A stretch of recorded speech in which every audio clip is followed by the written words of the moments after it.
What's up, everybody, and welcome to my channel. Welcome to the world according to Sap, or welcome to the world according to Sapphire. That's what my drag name is, Sapphire Ardwick Ardmore Blue. Yes, get into it. We will be reviewing the new, and I mean the new, Watcha Packin, hosted by Michelle Visage, where she hosts the eliminated queen, Nicky Doll. Take a look, let's get into these teas, and we will discuss when the interview ends. See you soon. Hello, my lovelies. It's Michelle Visage. Welcome back to another episode of Watcha Packin. And joining us today, all the way from Marseille, it is Nicky Doll. It's Marseille, isn't it? Is it? It is. Hi, comment ça va? Ça va et toi, Michelle? I'm good, pas mal. You look amazing. Thank you, so do you. It's my first time seeing you out of drag. It's very different to you in drag. Thanks. I love that. You know, I love a transformation. That's what it's all about. So when I get to see you kids out of drag for the first time, it's like, there you are. I see you. And it's so much fun for me. You're our first French queen from France. You live where now? Now I live in New York. I'm based in New York. New York City. I moved to the US 3 years ago. And how did that happen? How did you come to move to the States? So I met this guy in Paris. As the story goes. Exactly. And we kind of like hang out and dated for a while, and then he moved to France for me, and then after a while he asked me if I wanted to move with him because of his work, and so we decided to relocate in San Francisco for a year and a half, and then my work led us to New York. So you're still together? Still together, 7 How years, wonderful. married. Oh, yay! Yeah. Wow, so now you're really official, an American. Well, the green card. Yeah, legal listen, immigrant. Yes. Do you want to become a citizen? I don't know yet. I'm kind of like, we'll see. It's hard. I'm sure. Very difficile. Difficile. What I've heard, guys, that means difficult. I know my French is really good. So you're in the United States, you live in New York City. Do you perform there? And where do you perform? So I do perform. I do host also a lot of events. Really? Yeah. So I work with Lady Fag, Susan Barsh, depends on like the parties. I'm not the type of queen that has like a regular bar nights, but I love to be like a guest for the different events. So How long have you been doing drag? I've been doing drag. Which one do you want? Do you want the Halloween drag 9 years ago that no one wants to see? Or do you want the official I worked? You know what, baby? Everybody starts somewhere. Yeah. So you obviously dabbled in the Halloween drag.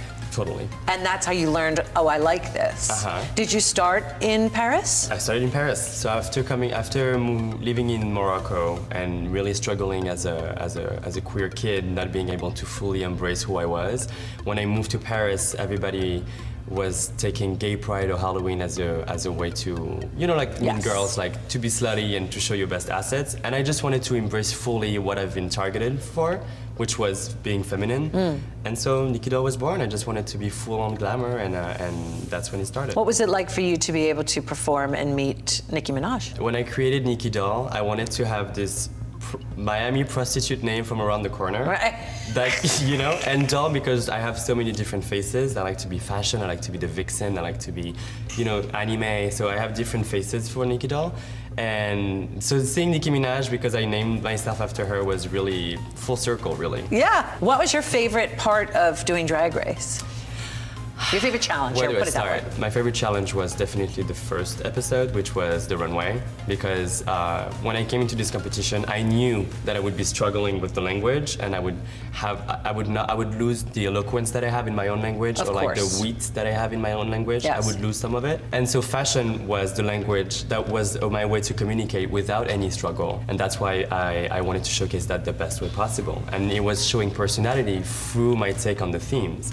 And so the spring and fall fashion runway was definitely my favorite part. Let's talk about your looks. So fashion is obviously a big part of who Nicky Doll is. Totally. And you absolutely delivered that. Thank you. And beautifully so. Let's talk about this French Revolution meets America gown. So I basically wanted to showcase how day after day I'm embracing both culture. So this is my type of Lady of Liberty meets both cultures, which is the American flag with the 50 states, and then if you look at the length and the train, it's more like the French flag. So I wanted to embrace my culture fully for this gown. Because for the kids who don't know, the Statue of Liberty was a gift from the French. That is beautiful. That's why I came here. I was reclaiming for you guys to pay for it. I was like, only $100,000 would be enough, but I don't know if that would be enough. No. And this little Versace number in the middle. All right, so that's the epitome of who Nicky Doll is. I wanted to showcase my signature drag, and so it's very black and gold, has a lot of metal and a 90s vibe to it. One of my favorite eras of Same. fashion was kind of that period in time. But black and gold is so special. Like, it's one of my favorite combinations. Yeah. And I think that's also why that whole Versace moment in the 90s was so epic, because everything was black and gold. It looks so royal, so opulent. And it'll always hold up, always. Yep. And this beautiful gown behind me, Yes. she is gorgeous. Is black a thing of yours? It's definitely a thing of mine. I'm always wearing black. Yeah. It was a big struggle getting ready for this show because I was looking at my look and I was like, I can't wear just black, they're gonna kill me. Yes. She's gonna kill me. I will kill you. But I love black. I think black is so classy, and yet you can have so many different personality wearing black. So I wanted to go halfway between Mugler and Tim Burton. So she's a spooky widow, but she is still very high fashion. And so yeah, we built this look with my friend Julian from Paris, and it's just tulle and crinoline and a corset and a lot of glamour. Who makes all your stuff? Do you sew? I mean, I can customize stuff, but I'm not a great seamstress. Let's put it that know. way. I would never perform on something I would sew myself. Right, because it would fall apart. Exactly. Got it. Well, that's absolutely stunning. Did you Women, make some men. good friends here, Nicky Doll?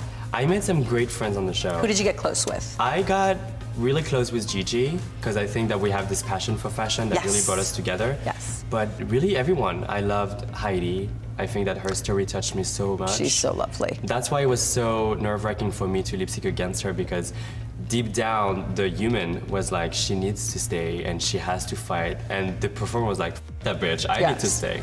It was it. really struggling, but yeah, no, overall like a great casting. I say that all the time, Nicky, about All Stars, and I talk to those girls. Like, if that were me, the competitor would definitely send home the strongest competitor. Yeah, But then there's a lot of people who think, well, I want to compete against the best. yeah. That I want to send home the competition so I could win. So it's tough. I understand Yeah. your brain goes through Yeah. two different things. Yeah. I think it was such a joy for you to be on our main stage and to be part of this season 12 cast. It's such a great group of girls, Amazing.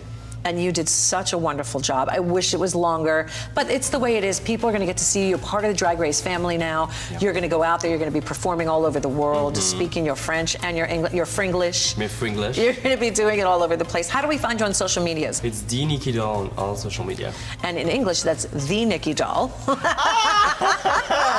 N-I-C-K-I. N-I-C-K-Y. See, that's why I asked. Nicky Doll. Great. Yeah. Thank you so much, my love. Thank you so much. You were a joy, and we'll see you out there on the road. We are back. So let's just go over briefly some of the things that we learned about Nicky Doll during this interview.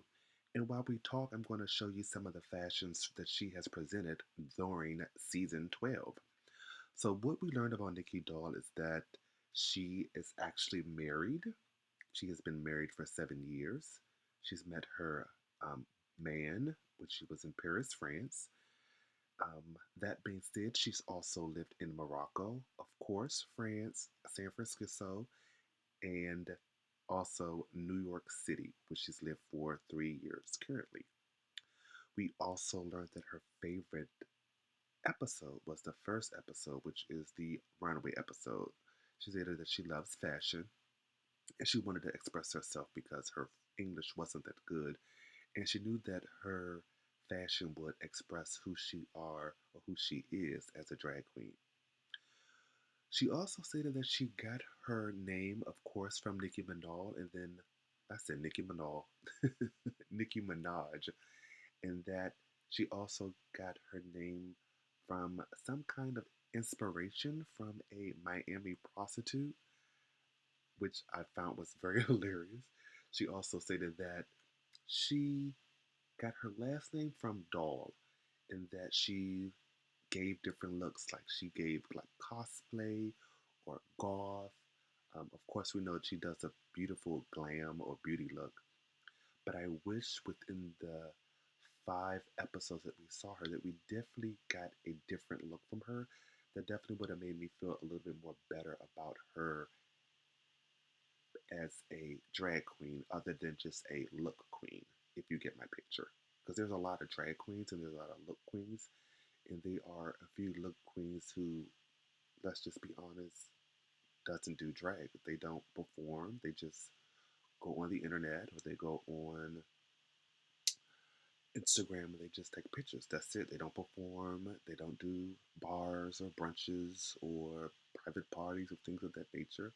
And honestly, that's the kind of girl that Nikki Doll gave me. She didn't give me the girl who actually would be up in the club doing a show or at a brunch doing a show or at a bar.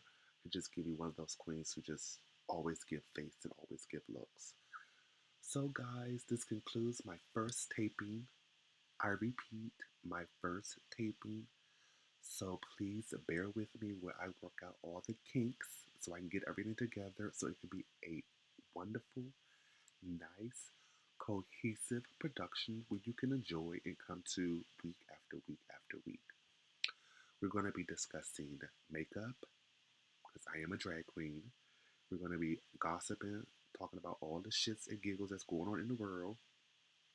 We're going to be talking about reality TV. I love reality TV. I watch maybe or have seen every reality TV show that has been out. I mean, even the ones that's on YouTube, I watch. Like, I watch them all. Um, and this is just going to be a fun show where you can, or a fun channel that you can come and laugh. We like to talk shit. I definitely like to talk shit. And if you like it, please give it a thumbs up, subscribe. More to come. And like I said, this is my first taping. So if you have any constructive criticism, I repeat, constructive criticism, please let me know. Welcome to my new channel. Once again, this is my first recording. This is Welcome to the World According to Sap. That's what my friends call me, Sap.